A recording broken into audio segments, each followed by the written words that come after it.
Hello, everyone, and welcome to Inspiring Hope. I'm Lois Herman, and I'm here with this incredible Light Warrior team, and we want to talk about the power of prayer. We've just been experiencing incredible prayer with our team, and we've seen firsthand how prayer affects our world. So I wanted to lead with Melanie. You just had a wonderful mention about the power of intention.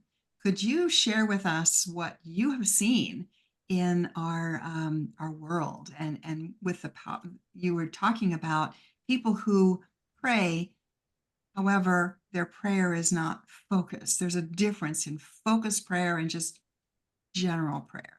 So I'm going to spotlight you and share away, Miss Melanie. So, hi, I'm Melanie. I'm just another person just like you. But when our heart goes out to humanity and we see something that feels unjustified or injustice and affects the lives of a lot of people, automatically we desire to pray. Automatically we have a desire and an intent to help. This is just who we are as just human beings, particularly as light workers.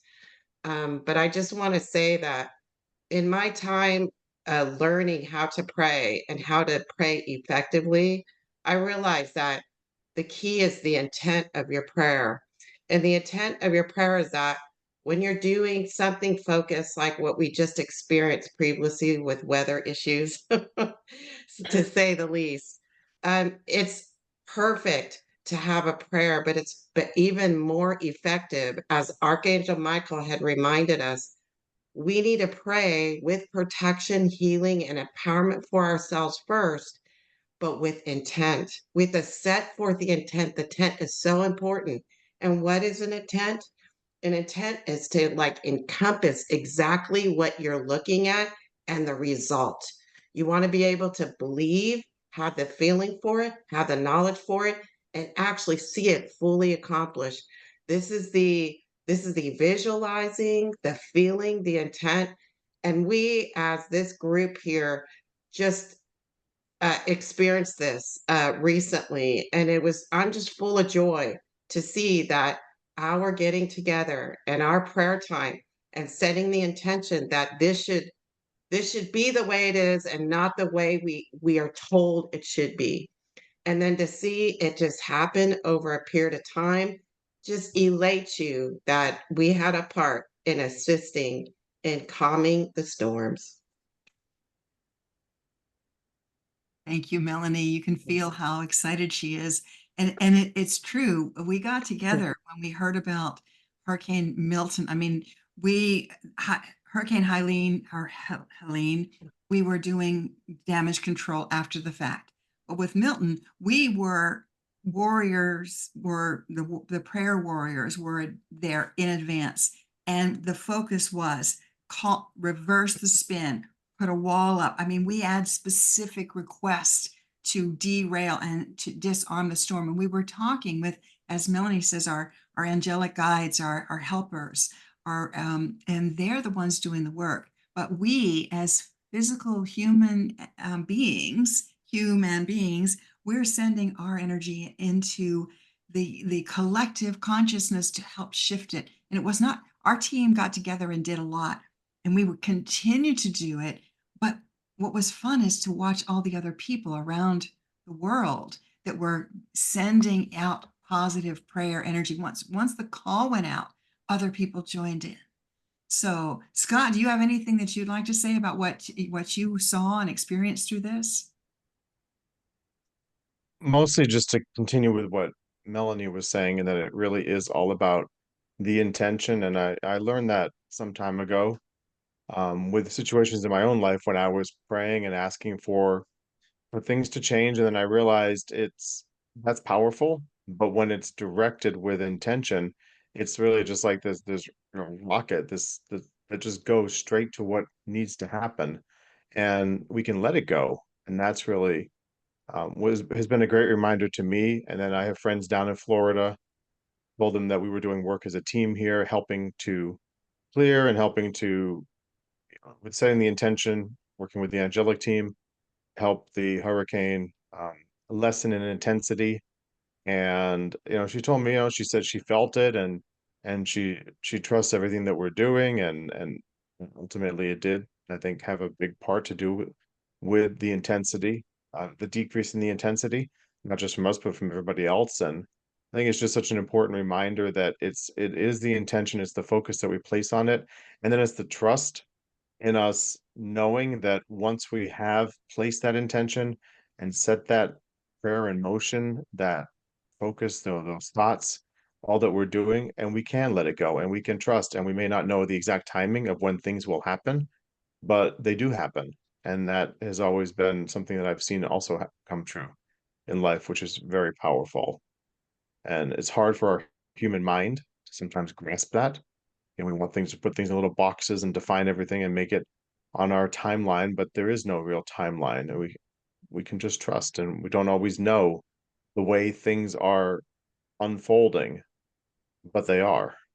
And that's, as I say it, I'm kind of getting chills right now, because it's an important reminder that sometimes I'm like, I don't want that to be true, but that is the way it is, and that's what's supposed to happen, and it's okay. And that intention and that trust and just that's faith, right? That is that faith that we all have, and we know we have. It's just reminder to keep the faith. Thank you, Scott. And you were instrumental in helping us, because some of us that are, well, you're empathic too, but some of us really have been feeling the pain of humanity. And then we end up also feeling the attacks that are going on, the mischievous, the sorcery, these external attacks that we're feeling. And it's nice to have a friend who says, shake it off. Think of all the positive, because we've got to, when we get stuck in that mire of the pain that's going on, we have to be able to shake it off, lift ourselves up, and recognize that other people will get it at some point. We have to be the harbingers of, be aware, protection is critical. There's a lot going on. And we have to also protect ourselves, our hearts, our energy. Mary. Because otherwise we're not any value, right? That's right. It's exactly right, because we We have drag to, ourselves down into the goop and into the mess, and that's not where our strength is. That's not why we're here. Mhm. And there's also a strength in the power of collective prayer.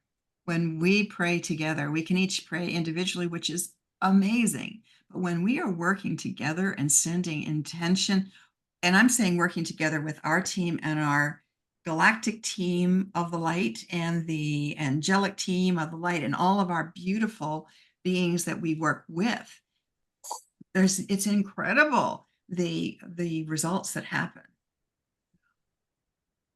Mary, I'd love to know your thoughts on this.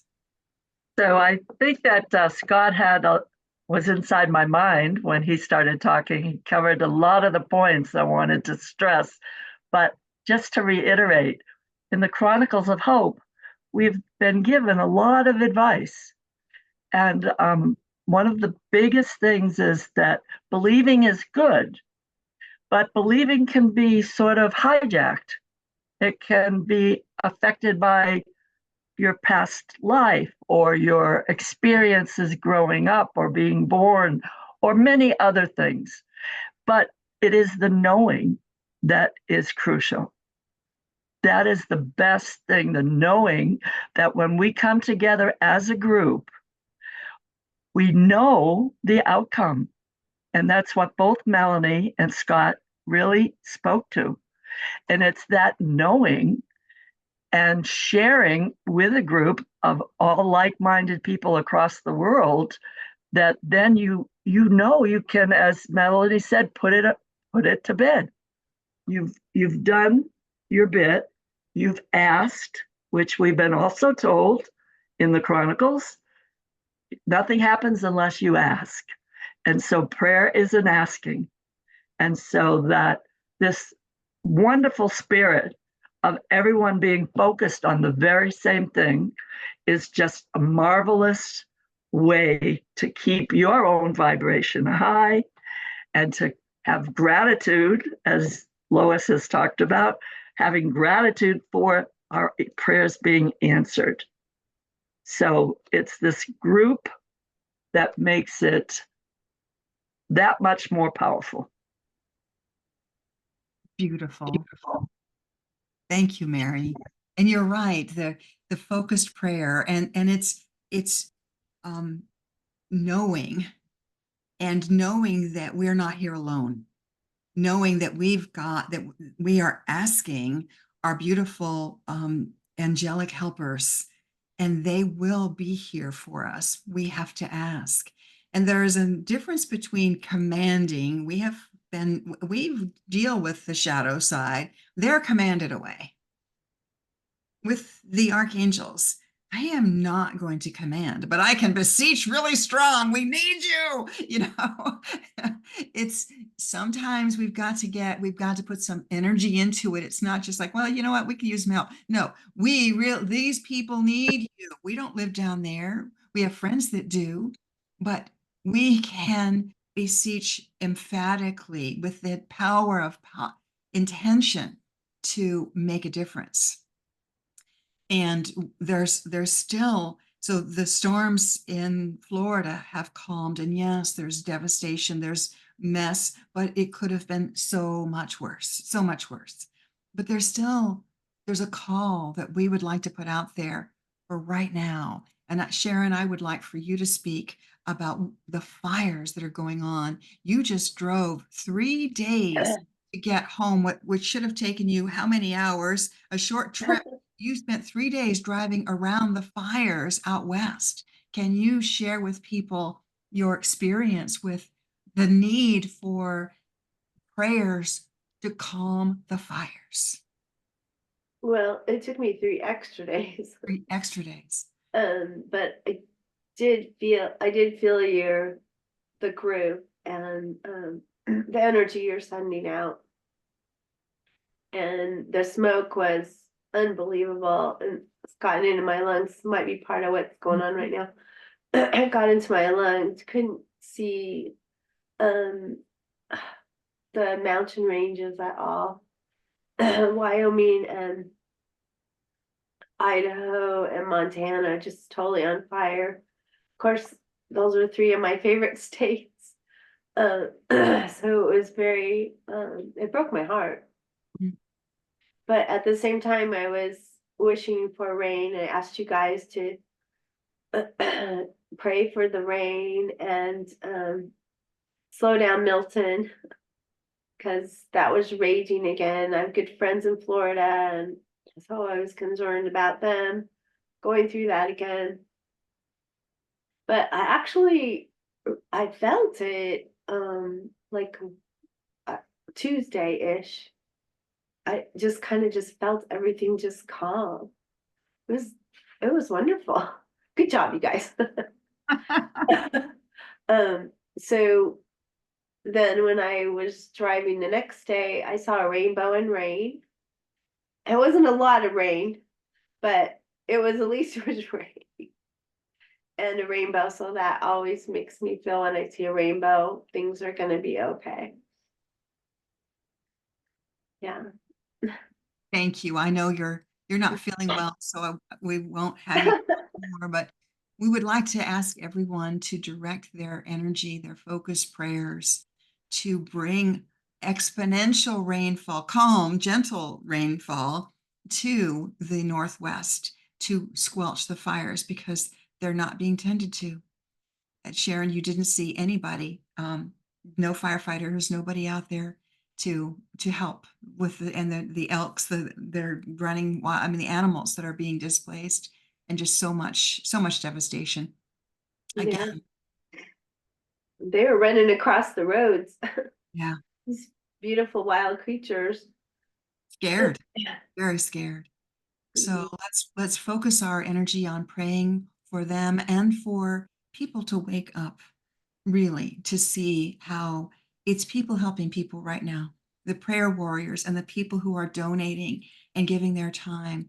Unfortunately, we're not being supported by the people who should be supporting us. So we need to pray for people to step up and to be able to speak out against injustice as well. Right now, let's focus our energy on prayer for the wildfires and prayer of gratitude. This is the other thing. We've got to be grateful for all of the good that has happened, all to take what they were projecting as a category 6 down to a category 3 and then immediately a 2. That's amazing. Deep gratitude that that our prayers were heard and answered. Because the more gratitude we can give and share, the higher our vibration is, and the more apt that we can know, as you were saying, Mary, that they are here with us and can help us again. So thank you all for sharing. I just felt a need to get a message about the power of prayer from our beautiful Light Warrior team. So thank you all. Many blessings. Until next time, look up, stay positive, send prayers, and be the light in someone's day.